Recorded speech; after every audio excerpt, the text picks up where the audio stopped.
I made it too short. Set down there like that. A little something like this. A little tape on there like that. Cut on this thing here like that. All that, we got a hole in it? No way, Samuel. Yeah. You did it. You jerk wagon. I didn't do it on purpose. Yeah, you did. I told you, don't you touch it. I don't. Once all the mudding was done and the dust finally settled, it was time to paint. This is the part everyone looks forward to, but is also where the bad prep shows itself real fast. First thing I did was prime the ceiling with a PVA primer. New drywall is thirsty. If you skip primer, paint soaks in uneven and you'll see it forever. It's difficult, ain't it? Put your right arm down and your left arm up. And kind of like feel it like this. Like this. You're really working my arms, like, aren't you? Down. Yeah, like this. PVA seals everything up and gives you a clean, even surface to work with. I'm not good at this even shit. Not good at You what? gotta press evenly.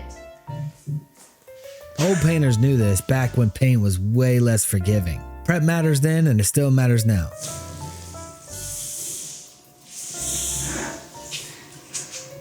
I taught my wife to roll the primer in slowly. No rushing, no smashing the roller into the ceiling. The goal here is coverage, not texture. If you fight the roller, it'll fight you back. See how you're looking.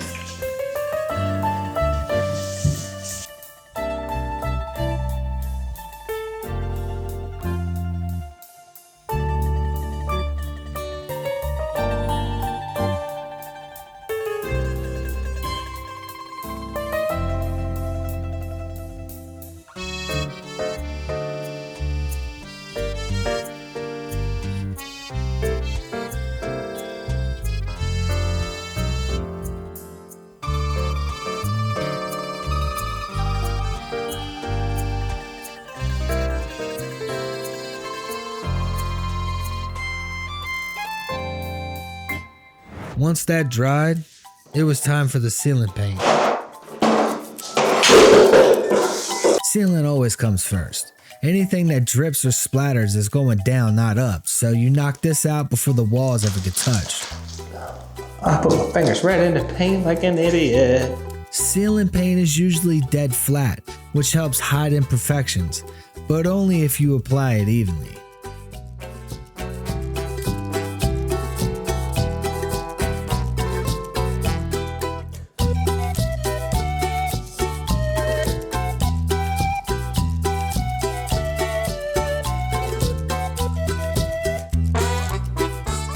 I cut in clean around the edges, then I rolled it out, keeping a wet edge the whole time. Overlap your passes and don't overwork it. Back in the day, ceilings were whitewashed with lime. It wasn't fancy, but it worked. It brightened up rooms and helped fight mold. Different materials now, same idea, simple and effective.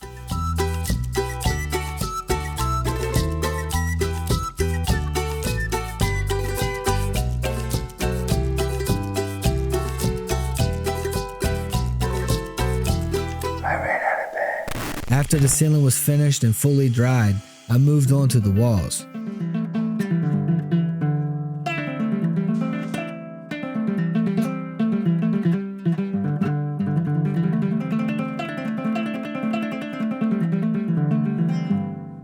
This is where people usually get impatient and mess things up.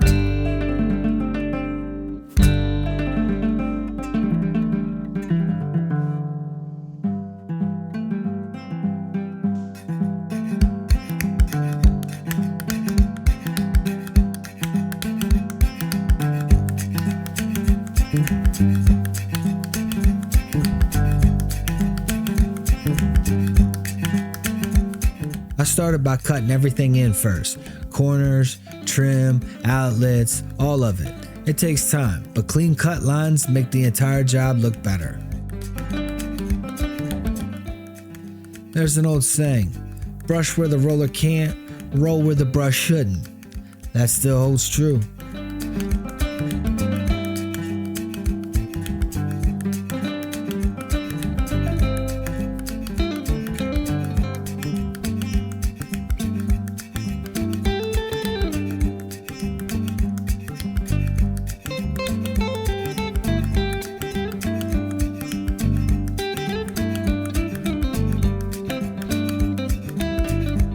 Once everything was cut in, I rolled the walls.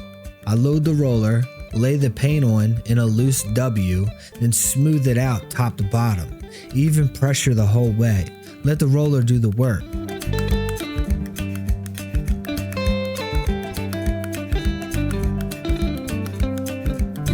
One of the biggest mistakes people make is trying to cover everything in one coat. Heavy coats run, flash, and dry uneven. Two thinner coats will always beat one thick coat. Between coats, you wait. Paint may dry fast to touch, but that doesn't mean it's ready. Rushing here usually creates more work later.